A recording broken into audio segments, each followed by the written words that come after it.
राधे राधे।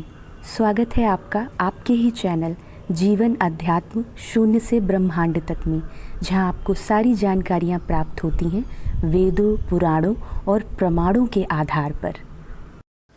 मित्रों, आज हम गीता के दूसरे अध्याय का श्रवण करेंगे। अगर आपने पहले अध्याय का श्रवण नहीं किया है और सुनना चाहते हैं तो मेरे चैनल पर जाकर गीता के पहले अध्याय का श्रवण कर सकते हैं। तो चलिए शुरू करते हैं गीता का दूसरा अध्याय।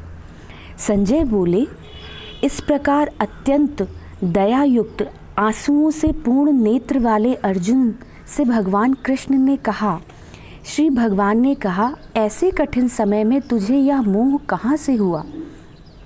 मोह क्षुद्र पुरुषों को होता है, इससे नरक और अपयश होगा। हे पार्थ, क्लैब्य भाव को ना प्राप्त हो, यह कायरता तेरे योग्य नहीं है। हे परम तप, इस हृदय की कमजोरी को त्याग कर युद्ध के लिए खड़ा हो जा। अर्जुन ने कहा, हे शत्रुसूदन, मैं पूजनीय भीष्म पितामह और द्रोणाचार्य से रण क्षेत्र में बाणों से कैसे युद्ध करूंगा? हे कृष्ण, इस लोक में गुरुजनों को मारे बिना भिक्षा मांगकर खाना अच्छा है, किंतु अर्थ तथा काम के लिए गुरुजनों को मारकर रुधिर लिप्त भोग भोगना उत्तम नहीं है। इस संग्राम में हम नहीं जानते कि कौन दल जीतेगा। जिनको मारकर हम जीना नहीं चाहते हैं वे ही धृतराष्ट्र के पुत्र सामने खड़े हैं। कायरता दोष से युक्त और धर्म के संबंध में मोहित बुद्धि हुआ मैं आपके शरणागत हूँ। मैं आपका शिष्य हूँ। मुझे बताइए कि मेरे लिए क्या करना श्रेयकर है, क्या करना श्रेयस्कर है। मैं पृथ्वी के निष्कंटक राज्य को प्राप्त होऊं अथवा देवताओं का अधिपति भी होऊं, परंतु इंद्रियों के सुखाने वाले शोक को जो दूर करे, ऐसे उपाय को मैं नहीं देखता। संजय ने धृतराष्ट्र से कहा, परंतप अर्जुन श्री कृष्ण से शोकवश इस प्रकार कहकर कि मैं युद्ध ना करूँगा चुप हो गए। हे भरतवंशी राजन, तब दोनों सेनाओं के बीच में शोकयुक्त अर्जुन से श्री कृष्ण भगवान हंसते हुए कहने लगे। श्री भगवान ने कहा, हे अर्जुन, तुम शोक ना करने वालों के लिए शोक कर रहे हो और परम ज्ञानियों की भांति बात कर रहे हो, परंतु ज्ञानी जन मरने वालों और जीवित रहने वालों के विषय में शोक नहीं करते। हे अर्जुन, हम लोग और ये राजागण इस शरीर के पहले भी रहे हैं, अब भी विद्यमान हैं और इसके ना रहने पर फिर भी रहेंगे। जैसे इस शरीर की कुमार, युवा और वृद्ध ये तीन अवस्थाएं होती हैं, वैसे ही आत्मा एक देह त्याग कर दूसरा देह प्राप्त करता है। इससे पंडित जन इसमें मोह नहीं करते। हे अर्जुन, शब्दादि इंद्रियों के विषय जीत उष्ण आदि सुख दुखों को देने वाले हैं, इनको अनित्य जान सहन करो। हे पुरुष शर्भ, जो सुख दुख को समान जानता है और जिसे इंद्रियों के विषय नहीं सताते, वह अवश्य मोक्ष प्राप्त करता है। जो नाशवान शीत उष्ण शरीर आदि हैं वे अनित्य हैं। जो अविनाशी आत्मादि हैं उनका नाश नहीं होता। तत्वदर्शियों ने भाव और अभाव दोनों का तत्व देखा है। जो संपूर्ण जगत में व्यापक हैं वह अविनाशी हैं। कोई पुरुष इस नाश रहित आत्मा का विनाश नहीं कर सकता। हे भरतवंशी अर्जुन, देह नाशवान है, इसमें रहने वाला जीव अविनाशी है, अप्रमेय और शाश्वत है, इसलिए युद्ध करो। हे अर्जुन, जो इस आत्मा को मारने वाला समझता है और जो इस आत्मा को मर गया समझता है, वे दोनों ही इसे नहीं जानते, क्योंकि यह आत्मा न किसी को मारे न किसी के द्वारा मरे। यह आत्मा न कभी पैदा होती है, न कभी मरता है और न कभी मरकर पुनः उत्पन्न होता है। यह अज नित्य एवं सनातन है। शरीर के नष्ट होने पर भी यह नष्ट नहीं होता। जो पुरुष आत्मा को नित्य, अजन्मा और अविकारी समझता है, हे अर्जुन, वह कैसे किसी को मरवाता है और कैसे किसी को मारता है? जैसे कोई मनुष्य पुराने वस्त्र को छोड़कर नवीन वस्त्र धारण करता है, उसी प्रकार आत्मा पुराने शरीर को छोड़कर नए शरीर को प्राप्त करता है। इस आत्मा को शस्त्रादि छेदन नहीं कर सकते, अग्नि इसे जला नहीं सकता, जल इसे भिगा नहीं सकता और वायु इसे सुखा नहीं सकता। यह आत्मा निर्वयव होने से कटने, जलने, गलने व सूखने के योग्य नहीं है। यह आत्मा नित्य, सर्व जगत में व्याप्त, स्थिर और सनातन है। यह आत्मा नेत्रादि ज्ञान के इंद्रियों से अग्राह्य है और चिंतन के परे है। इसे अविकारी कहा जाता है। इस कारण उक्त भांति आत्मा को जानकर तुमको शोक करना उचित नहीं है। हे महाबाहो अर्जुन, यदि तुम इस आत्मा को बारंबार जन्म लेने वाला और मरने वाला मानो, तो भी इस आत्मा के विषय में तुमको शोक करना उचित नहीं है। हे अर्जुन, जिसका जन्म हुआ है उसका मरण भी निश्चित है, और जो मरता है वह अवश्य जन्म लेता है। अतः इस अनिवार्य विषय में शोक करना व्यर्थ है। हे अर्जुन, मनुष्यादि प्राणी जन्म लेने से पहले नहीं दिखते और न मरने के पीछे ही दिखाई देते हैं। केवल जन्म मरण के बीच मध्यावस्था में ही दिख पड़ते हैं। तब इसमें सोच करने की कौन सी बात है? कोई विद्वान इस आत्मा को आश्चर्य की भांति देखते हैं, कोई आश्चर्ययुक्त वर्णन करते हैं और कोई इसे आश्चर्ययुक्त श्रवण करते हैं और कोई इसे सुनकर भी नहीं जानते। हे अर्जुन, यह आत्मा संपूर्ण प्राणियों की देह में सदैव अविनाशी है। इस कारण संपूर्ण प्राणियों के प्रति तुमको सोच करना उचित नहीं है। ये हे अर्जुन, स्वधर्म का विचार करके तुमको घबराना उचित नहीं है, कारण कि क्षत्रिय का स्वधर्म से प्राप्त हुए युद्ध से बढ़कर भला करने वाला कुछ नहीं है। हे अर्जुन, स्वर्ग का द्वार रूप यह युद्ध अपने आप उपस्थित हो गया है। पुण्यवान क्षत्रिय को ही ऐसे युद्ध का अवसर मिलता है। अब जो तुम क्षत्रिय धर्म रूप युद्ध को ना करोगे तो तुम्हारा धर्म नष्ट हो जाएगा, कीर्ति जाती रहेगी और तुम्हें पाप लगेगा।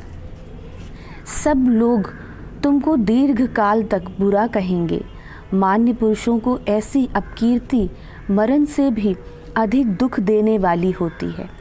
ये सब महारथी तुमको रणभीरु मानेंगे और जो तुमको बड़ा योद्धा मानते हैं, उनकी दृष्टि में तुम तुच्छ हो जाओगे, तुच्छ प्राणी माने जाओगे। तुम्हारे शत्रु तुम्हारे पराक्रम की निंदा करके निंदनित वचनों को कहेंगे, निंदित वचनों का प्रयोग तुम्हारे लिए करेंगे। इससे अधिक दुख क्या होगा? हे कुंती पुत्र अर्जुन, यदि तुम संग्राम से लड़ते हुए मर भी जाओगे तो स्वर्ग को प्राप्त करोगे, और यदि शत्रुओं को मारोगे तो पृथ्वी का राज्य भोग करोगे। इस कारण निश्चय करके युद्ध के लिए उद्यत हो जाओ। सुख दुख, लाभ हानि, विजय पराजय, इन सभी को समान जानकर युद्ध की तैयारी करो। इससे तुमको पाप नहीं लगेगा। हे अर्जुन, जो कुछ मैंने तुमसे अब कहा, जितना कुछ अब तक कहा है, वह सांख्य शास्त्र के अनुसार आत्मा और देह का तत्व समझाया है। अब उसी को कर्मयोग में कहता हूँ। सुनो, इससे कर्म बंधन छूट जाएंगे। इस कर्मयोग में आरंभ किए कर्म का न्यूनाधिक होने पर भी नाश नहीं होता और दोष भी नहीं है। इस कर्म के आरंभ किए हुए का लवलेश भी संसार के भय का रक्षक होता है। हे कुरुवंशी अर्जुन, व्यवसायात्मक बुद्धि एक ही है। जिनकी बुद्धि निश्चल है वे मोक्ष साधन रूप कर्म योग में लग जाते हैं, परंतु जिनका मन चंचल है उनकी बुद्धि अनेक है, उनकी शाखाएं भी अनेक हैं। हे अर्जुन, मूर्ख लोग स्वर्ग से बढ़कर दूसरा सुख नहीं कहते और वेद के कहे हुए कर्म में प्रीति नहीं रखते हैं।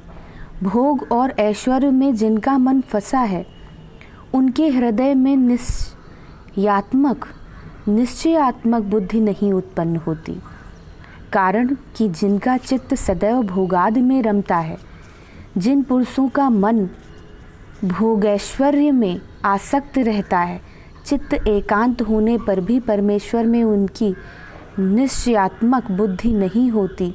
हे अर्जुन, वेद त्रिगुणात्मक हैं। तुम इस कामनादि के फल की इच्छा को छोड़कर निष्काम होकर सुख दुख को समान जानकर धैर्य का आश्रय लेकर और योगक्षेम से रहित होकर आत्मवान हो।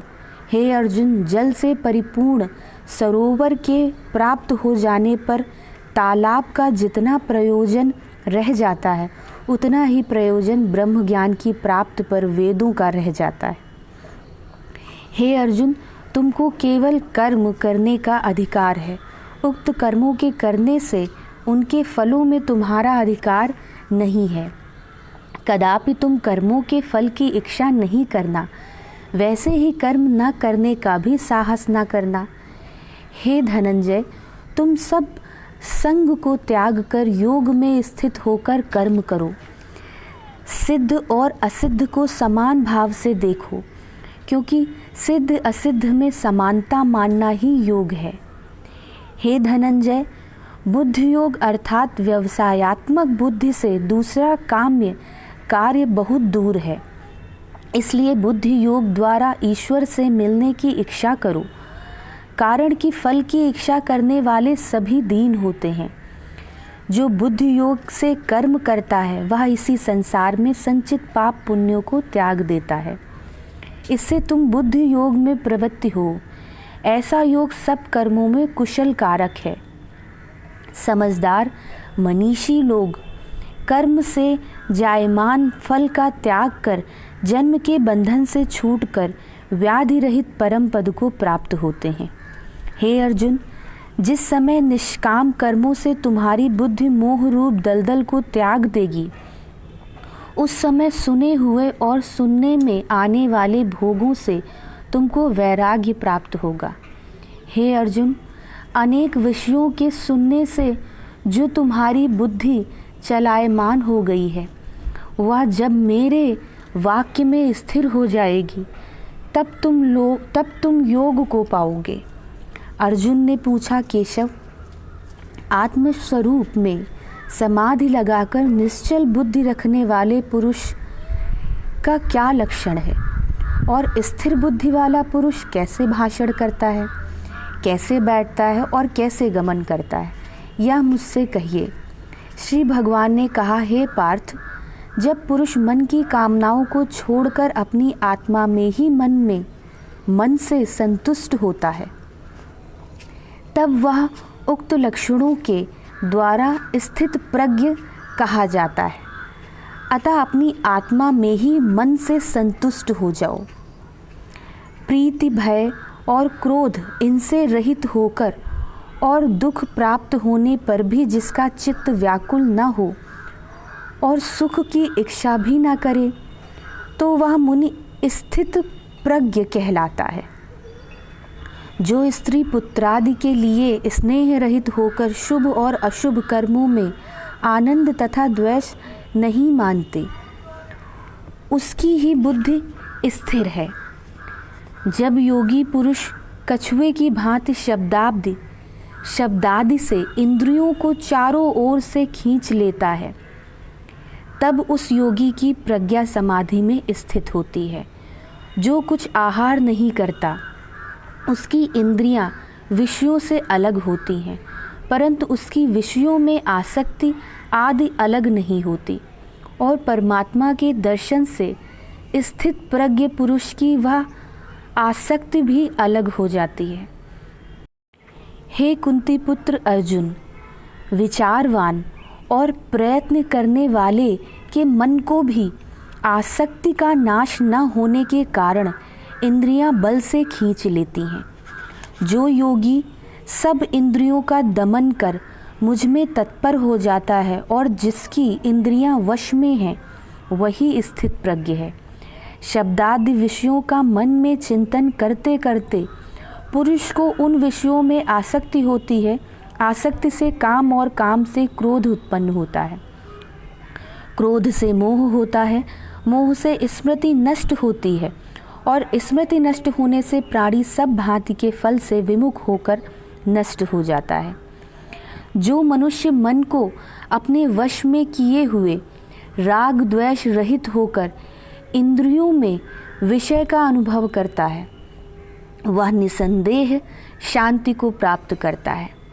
चित्त शुद्ध होने से प्रसन्न चित्त पुरुष की भांति भी प्रसन्न चित्त पुरुष की बुद्धि भी शीघ्र आत्मैकनिष्ठ हो जाती है। हे अर्जुन, अजितेंद्रिय पुरुष की बुद्धि स्थिर नहीं होती और उन पुरुष को आत्मज्ञान भी नहीं होता और उसकी आत्मा को शांति नहीं प्राप्त होती। शांति के बिना उसको ब्रह्मानंद के सुख की प्राप्ति कहाँ से होगी। मन विषयों को भोगने वाला इंद्रियों के पीछे लगा फिरता है और फिर वह बुद्धि को भी खींचकर ऐसे ले जाता है जैसे वायु जल में नाव को खींचता है। अतः हे महाबाहो अर्जुन, जिस पुरुष की संपूर्ण इंद्रियां विषयों से निवृत्त हो जाती हैं उसी की बुद्धि आत्मैकनिष्ठ है। समस्त प्राणियों के लिए जो रात्रि होती है उसमें योगी जागता रहता है और जिस समय प्राणी जागते हैं वह परमात्म तत्व का मनन करने वाले की रात्रि है। हे अर्जुन, जैसे सभी ओर से आकर जल प्रवाह भरे हुए समुद्र में समा जाता है परंतु समुद्र अपनी मर्यादा को नहीं त्यागता, उसी भांति सभी विषय जिस प्राणी को हर्ष विषाद नहीं देते उसे ही परम शांति प्राप्त होती है। विषयों की इच्छा वाले कामी पुरुष को नहीं। जो पुरुष कामनाओं को छोड़कर इच्छा रहित हो व्यवहार करता है और ममता व अहंकार का त्याग करता है वह पुरुष शांति को प्राप्त होता है। हे पार्थ, यह ब्रह्म प्राप्त की स्थिति है। इसको जो प्राप्त होता है वह फिर संसार रूपी मोह में नहीं पड़ता। अंत समय इस ब्रह्म स्थित में जो क्षण मात्र भी स्थिर रहता है वह ब्रह्म सायुज्य को प्राप्त होता है। इति श्रीमद् भगवद गीता 2 अध्याय समाप्त।